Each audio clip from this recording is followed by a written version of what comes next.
This is a Geek Leader podcast, and I'm your host, John Rauda. This show is all about helping us grow as leaders, become better technologists, and improve our lives both at work and at home. I hope you enjoy the show and learn a lot.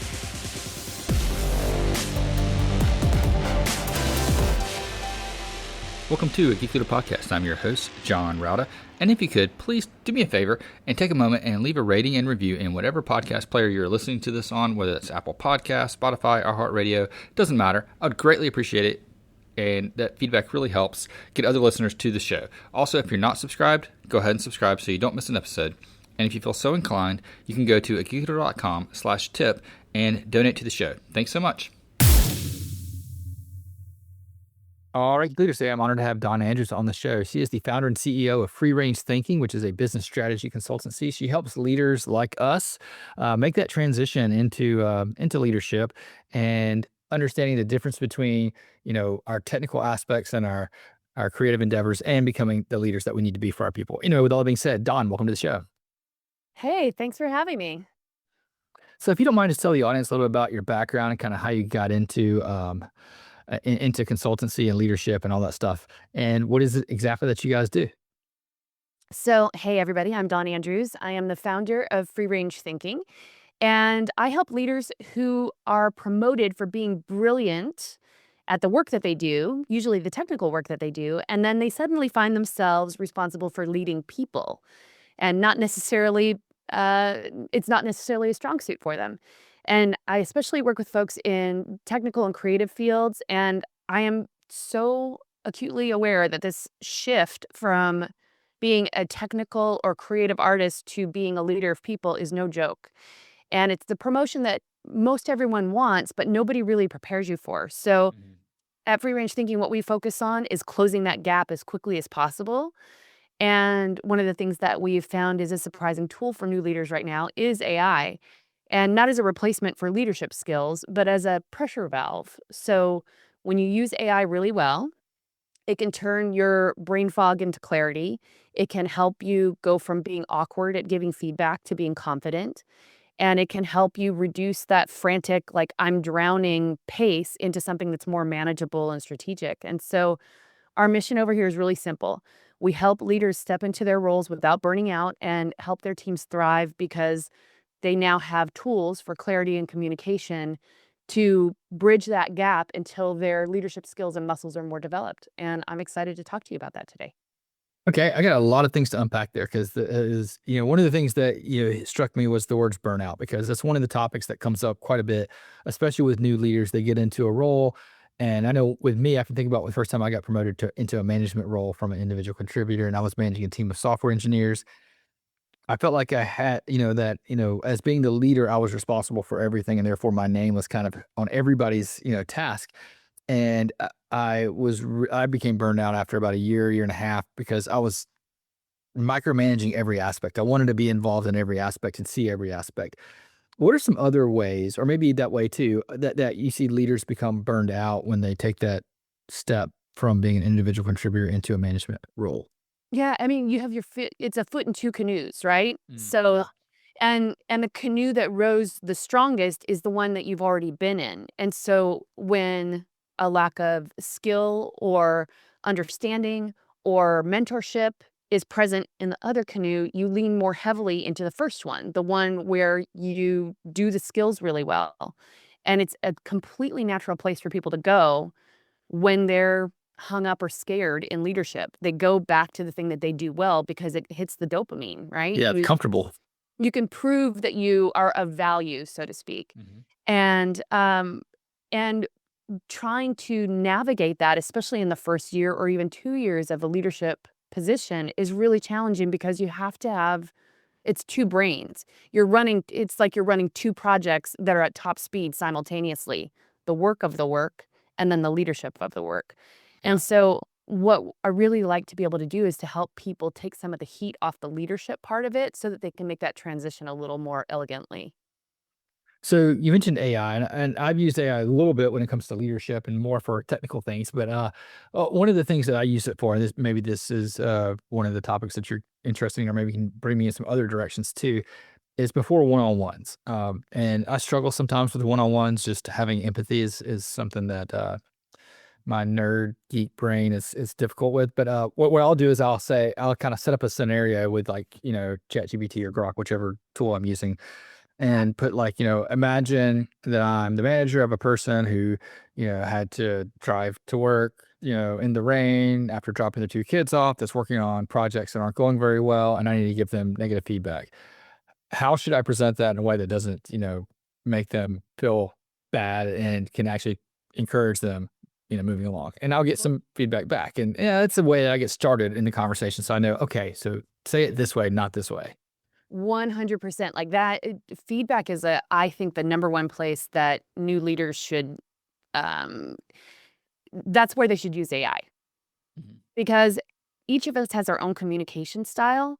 And especially when you're working with technical folks who have chosen a technical profession because they don't necessarily relate to people as easily, like their emotional intelligence in that particular area always needs development in leadership. It just does. And it's probably on everybody's, annual review and being able to communicate better. So, AI is a great place to start with that. But I think even better as a leader is to start with vision, alignment, and execution. Like that is your job as a leader to be able to communicate your vision for that person, for their future, and for the projects that they're working on and for your department. Make sure that everybody's aligned so that they're all doing the right things to move towards that end goal and that the execution path is clear. And if you start using AI to help you with that, then those feedback conversations become even easier because you've set people up well from the beginning and you're not just giving feedback about that particular difficult moment. And it'll give you the exact language to be able to use. So tell me a little bit about those 3 things: the vision, alignment, and execution. And are they in order? Is that the order you need to, like, kinda handle that, or Yeah. how does that go? Yeah, it's a framework. So vision meaning where are we now and what's the envisioned better future? Alignment, do we have the right people in the right seats doing the right things? Mhm. And then execution, you as a leader, where people get stuck is they go and do the thing themselves. But Yeah. execution as a leader means clearing the path for the folks that are working for you. So what what skills do they need? What money do they need? What do they need removed from their list of to-dos? What people do they need around them? That's your job as a leader to help determine and give them the best possible chance at being able to accomplish what they're setting out to do. Yeah, absolutely. I can see that, like, the whole clearing the path thing. It's one of the things that I struggle with, as being a leader. I'm trying to right now in my head, I envision those 2 canoes and my foot in each one of them and kinda splitting apart, and I'm not very flexible, so it didn't go very well. Yeah. But, as that's going on, I'm thinking about, clearing the path, and that was one of the things I didn't do. And I had a mentor that I was really lucky to have who kinda told me that, he said the words, "You don't scale." That's one person. And, you have a team behind you, and you need to, like, just remove blockers for the team and let them go because they can go in different directions and they can scale, but you as one person can't do that. And you're in their way and you're slowing them down. So don't be the bottleneck, clear their path. Your job is to be an umbrella to shield them from the rain and to be, a bulldozer to knock things out of the road for them so they can get by. Uh, is that kind of Yeah, what you're that's talking exactly about? it. Mhm. That's exactly what I'm talking about. Yep. So And AI can help you assess that too, John. Like, that's right where I was if going. you yeah, like if you're feeling overwhelmed and you're looking across at your team and trying to get things done, pop that prompt in there. Like I'd say it's Q1. We're trying to reach this goal by the end of by the end of the quarter. Here are my team members. Here are their roles and responsibilities. Here's where we are from start to finish of the project. We're 30% of the way through and we like to be 60% of the way through at this time.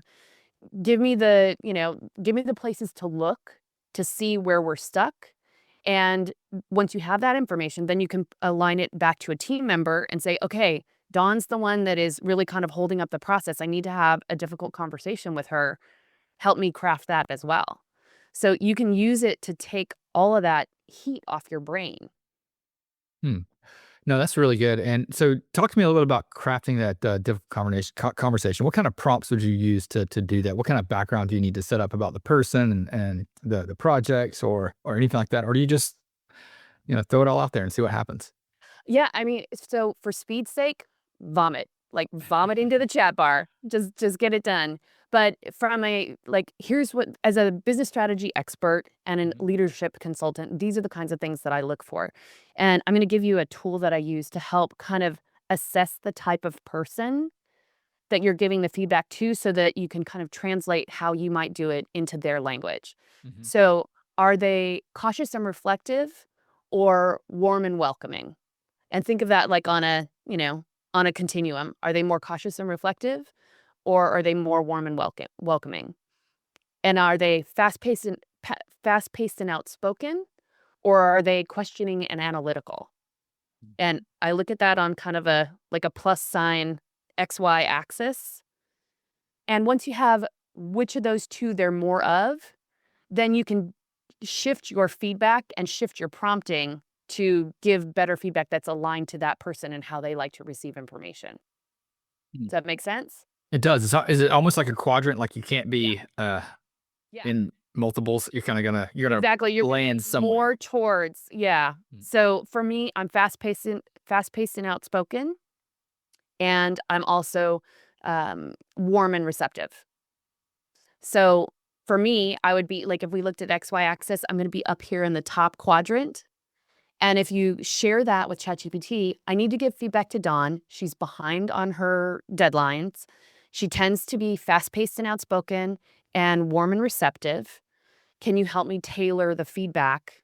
This feedback, like if I just said it the way I say it, this is what I would say. Help me translate it into the way she likes to hear it. Yeah, that's good. That's good. That takes what I do like a step further because a lot of times I'll craft something and say, make this sound nicer. Yeah, which But what you're great. saying Like, is more tailored to the individual, which makes a little bit more sense than just a blanket. Make this sound nicer. yeah, well, if you consider like again, most people in technical professions, they relate better to data, to A plus B equals C. Yes. Here's like, a linear progression, and communication is not. It's emotional. You think you're starting in one spot and you'll end up in another spot.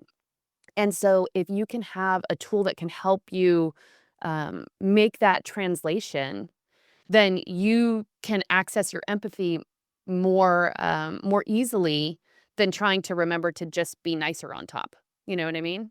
Yeah, absolutely. Another way that I use AI for sometimes when I'm having these conversations is I'll say, if I told a person this, what are some of the responses that they may have back, or what That's are some of their great. reactions? That's great. And then if you can add in that little, are they more this Mhm. or this or this? Yeah, it'd be more That tailored to what they would really say. Yeah, absolutely. exactly. Exactly. Yeah. Yeah, that makes complete sense. So we talked a little bit about burnout and also using some of these tools. What are some other challenges or pitfalls that people fall into whenever they're making that transition into a leadership role?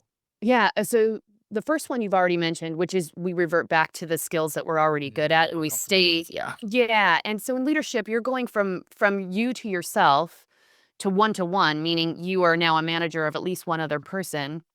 And then true leadership is one to many, where you're managing multiple other people. Mhm. And so in each of those spots, there are hiccups, right? So when you go from me, myself, and I to managing one to one, you have to pull yourself out of doing the work for that person or telling them how to do the work, telling them your way of how to do the work.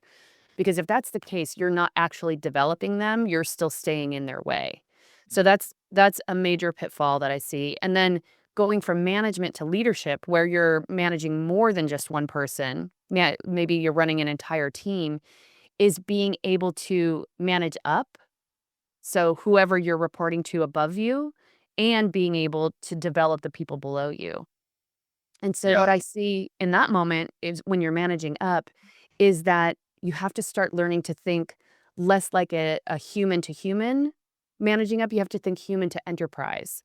And sometimes that's a hard mindset to shift out of as you elevate yourself in leadership.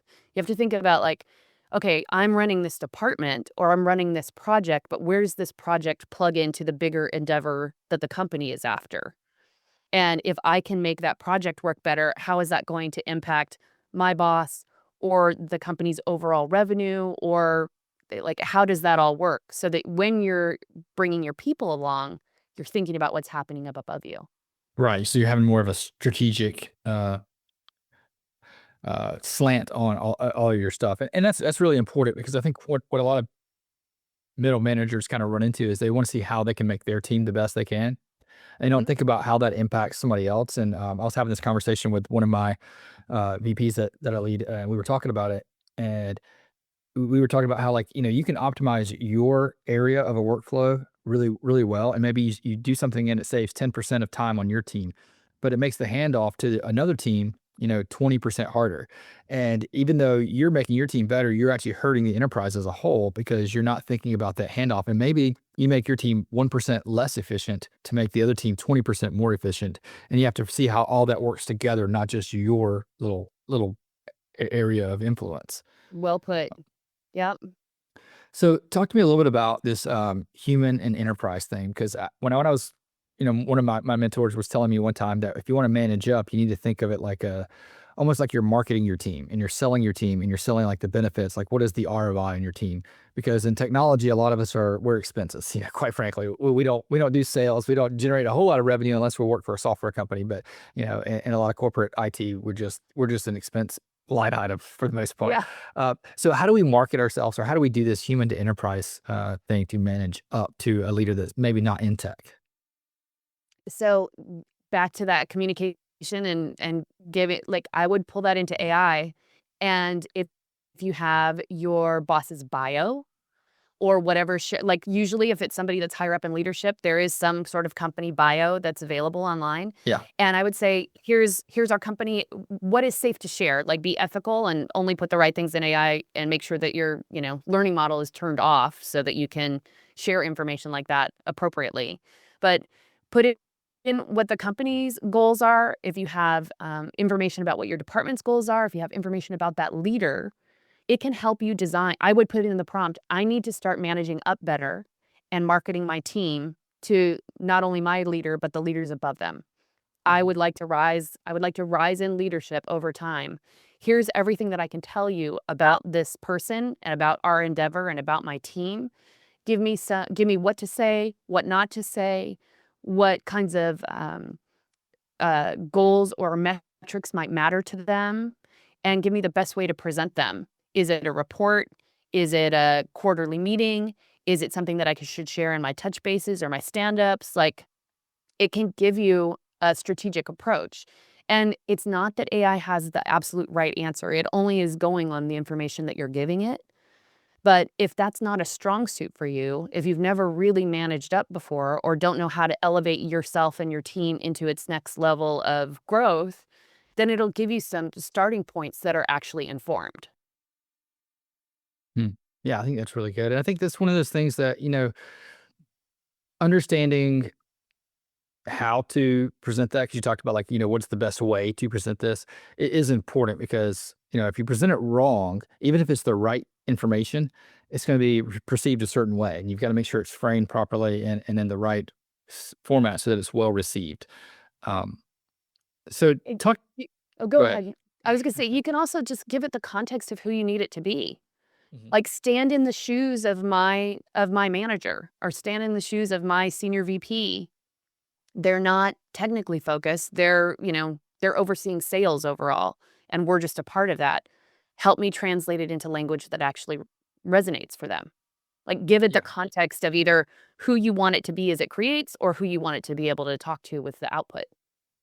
So as you're helping creative and technical individuals and you expose them to the idea of using AI for their leadership, is there a fear about AI replacing them at some point? And if so, how do you challenge that? Because I hear that a lot, especially with some of my creative counterparts. So there's everybody. I don't think there's one among us that doesn't have the fear that AI will replace us. Like that just, especially the more advanced it becomes. I just was on, there's a tool called HeyGen that does digital twins. Mhm. And I was just on that and I was like, oh boy, maybe people don't really need to talk to Don Andrews anymore because they can talk to my clone. So you're not alone in feeling afraid about that. But Mhm. here's the thing is that it still is an input output game. So if you are continuing to develop yourself, develop your skills and your communication skills, develop your leadership skills, that's the information that goes into AI to get the output. So in the absence of your humanity, there's nothing for the robot to do. Right. Yeah, no, that makes And sense. so Go ahead. I want to remind myself to ask you a question. It's kind of off topic in just a minute. So at least that's where I see things now. Yeah. I mean, with as fast as things are growing in 3 years, I mean, who knows, really? But I still firmly believe that there's need for your uniqueness, your specific approach, your communication style, even if you feel like it needs some touching up. Like that part plus the robot is what makes the magic. Yeah, I think intuition is one of the things that's super important to make sure we still have. But, for me, I also see it as like, will AI take jobs? Yes. But I'm going to use AI to make myself more valuable so that it won't take mine. And Yes, I think for the people sure. that shy away from it because they're fearful are going to be the ones that probably will get replaced, unfortunately, or they'll have to do something else. But if you look at every technology revolution, I mean, I'm holding up my phone right now. You go back 30 years ago, we didn't carry phones to work. We didn't use phones for work. I can think back to my first job. I had a pager, when I was on call. I didn't get a phone. But Yeah. nowadays, you have to have a phone to do your job, whether it be for authentication or, to be in contact, to check emails, to be on Teams or whatever. And the idea that, oh, I'm not going to use it because it might take my job one day is completely nonsense. The ones that aren't using it are the ones that don't have jobs today. And Yeah, I think it happens, like, it's a little bit different because AI is just it's kind of an amorphous fog. So if you think about technological revolutions, like, I remember the first time I put in, like, a DOS floppy disk into something and used Lotus Notes, right? And there's a physical machine sitting on a desk with a physical floppy that I'm putting in to do something with, so it relates as a tool. Mhm. And our phones or our pagers or our BlackBerries back in the day or our whatever it is, you hold it in your hand, so you relate to it as a tool. And humans use tools to do things, right? But when you think about AI, all of the AI tools are inside a cloud. Yeah, So that's they're true. They're not inside our physical. right. And so they're inside our computers, but we're not physically picking something up. And I think that there's a little bit of a lag right now of people understanding how to shift their way of relating to these tools in the cloud, how to choose them, how to know how to start to engage with them, and then what benefit or value that they provide so that they can keep going back to them and continue to learn and deepen their understanding of them and increase their value as an employee. Yeah, absolutely. I think that's definitely a difference there. If but I do think AI. I see AI as a tool as well. I can think back to. I'm trying to think of an example about the creative side because that's kind of you said a lot of your clients are on the creative side as well. And I can go back to like when you look at the old documentaries of Disney when they made cartoons, they wrote them on like sheets of paper or clear things that they layered on top, and then they would flip them to make the cartoons. And then when computers came out, all that had to be digital art, and you had to make those on Yeah. a digital. But a person was still coming up with the ideas, and they're still creating them, and they were using talent to do that.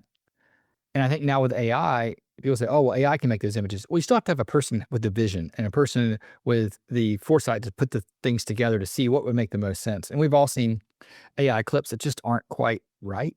Something's off on them. It's not there. Doesn't have that vision that kind of stitches everything together properly. And I don't think we're quite ready there. So I think the ones that can use that as a tool, like you're talking about, will be the ones that kind of move forward.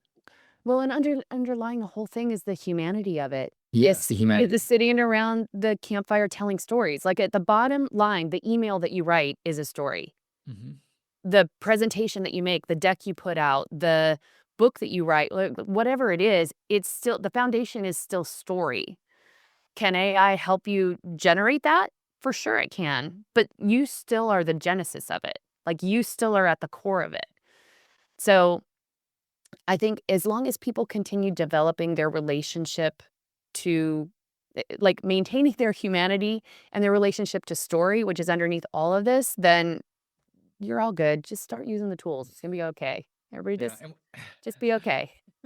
And what I was thinking earlier when you talked about you didn't need to talk to Don Andrews anymore, it reminded me of a guest I had on several months ago. Have you ever read the book "What Got You Here Won't Get You There" by Yes. Marshall Goldsmith? So I had him on the show, and he has created an AI called I think it's called Goldsmith AI or Marshall Goldsmith AI, and Yeah. it's basically he uploaded all of his talks and lectures and everything he's ever written into it to where it's like it's a That tool is where a you can big ask it trend right questions. now. Yeah. Yeah, and, and having him on talking about that, I was like, "You literally just replaced yourself." Um, but it's what he wanted to do, what he needed to do, his Well, stage in and his Marshall, career.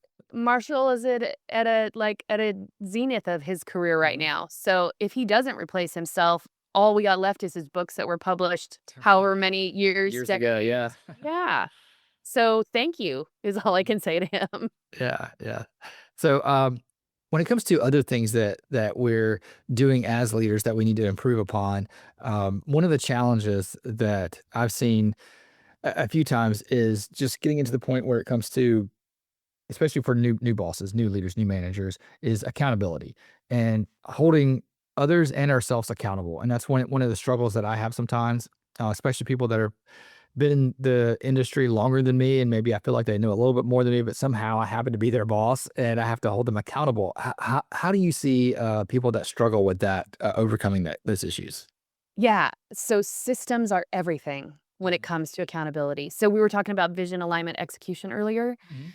So if you have things set up well from the beginning, it becomes a lot easier to hold people accountable because it doesn't have to be as much of an interpersonal thing. Like part of the reason people struggle with holding people accountable is that they don't want to have tough conversations with people.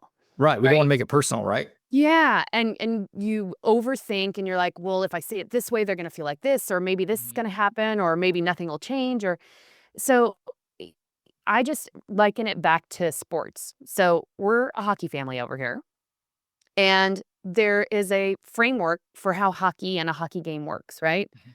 There's 3 periods, they're 15 minutes long, there's a little break in between. You gotta get a puck in a net or you gotta get a puck in another net. And then there's a series of rules surrounding that.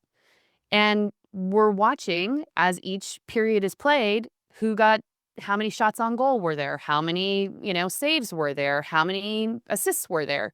Like all of that information gives you the framework so that when that game is over, you can be like, Don, you had 3 shifts. You showed up and you were nowhere near the play at all. It's empirical data at that point, right? Mhm. And I know because I'm a player and I know how the game is played, and you know as my coach that you're expecting whatever you're expecting from me, and the data tells me what I did or didn't do. So that starts to remove the most difficult part of the conversation, but you have to have it set up well in the beginning. If you don't have it set up well in the beginning, then you're kind of backtracking, trying to fill in the blanks for people. And then once you have the data and you give the feedback, then you can have that execution conversation of what happened. Did you not have your legs this particular period? Maybe we need to do some more, like weightlifting training so that you're stronger out on the ice. Or did you feel like you looked up and there was nobody to pass to? Or you can start to work into the execution piece of things once you get past the accountability moment. Hmm. No, that's good. I think that's really good. When it comes to building out that model or that system to have that data, because sometimes you feel like something's wrong, but you're not exactly sure how to put the pieces together. What do you recommend when it comes to like, is it like setting up deadlines? Is it you know, checking stats, like if it's development, they have usually story points. You want to see how many user stories are completed or story points are completed, or how many times your team fell short of the mark, or how many times they exceeded it. What kind of specific things can someone put into action today that revolve around that? Yeah, so for all of our leaders, when I'm working with founders of companies and top level leaders, they need to have some sort of dashboard. And it needs to be something minimum you look at weekly, but I prefer daily. And it kind of depends on what your business model is and what you're trying to accomplish. But that dashboard, imagine it being the top 5 to no more than 15 measurements that tell you that you're on track. So, like if you're imagine you're an airline pilot, right? And you're flying the plane. I mean, we've all seen the inside of cockpits of Funds everywhere, right? right? But when they're actually in the air and flying, there's a limited number of things that they're checking constantly. Like, am I level? What's my airspeed? Are there any, is there anything in my way? Am I on course to where I'm expecting to be? Like, it's a limited number of things that they're checking to to maintain course. So what's your version of that? What are you measuring regularly across your team to tell you that you're on course? And the reason I suggest daily or weekly is that if you only check in on those numbers monthly, you're only looking back. Yeah, We it's don't hard to have see the a trend, opportunity to course correct. Mhm. Yeah, I love the daily things because, like, with our teams, we implemented daily stand-ups, not just in development, but in multiple teams, even as far down as, like, the help desk team they're doing daily stand-ups too to see if there's trends of things going on and Exactly. that they all need to be aware about and communicate with or, you know, things like that. I think just having that daily interaction and seeing a daily dashboard is really important. I think it's a good step that everybody can do, right away, to implement. And then if everybody that's on the team knows who they are to that dashboard. So for instance, you as the leader, you're looking over the whole thing, but I recommend if let's say there's 5 things you want to measure, whatever those 5 things are. As a leader, you're looking over the whole thing, but I would put a quarterback on each of those 5 things. And maybe it's one person, maybe it's a different person for each thing because then that knits them into the process and has them playing for the scoreboard as well, not just like waiting for more instruction from you. Right, yeah, it gives them transparency into everything as well too, which I think is really important. Um, so speaking of that, let me ask you, how important is it for a new leader to be transparent, with their team? Because I know sometimes people, like, get promoted into management, and they feel like, "Oh, now I have a different level. I have to have a different relationship with you, and I can't share things that I did before." And that is true to an extent, but there's also things that need to be shared, and so where's that boundary when it comes to transparency from a leader? Yeah, I mean, it's fluid is the top Mhm. line answer. Um, my rule of thumb with that for most of my leaders is if it is not a decided decision from above, don't share it yet. Yeah. Like don't tell people that things are in process or like for instance, I've worked with companies in the past couple of years that have gone through major reduction in force and worked with the leaders that are navigating what's coming from above and that they're going to have to let go of 30% of their team, right? That is a really tough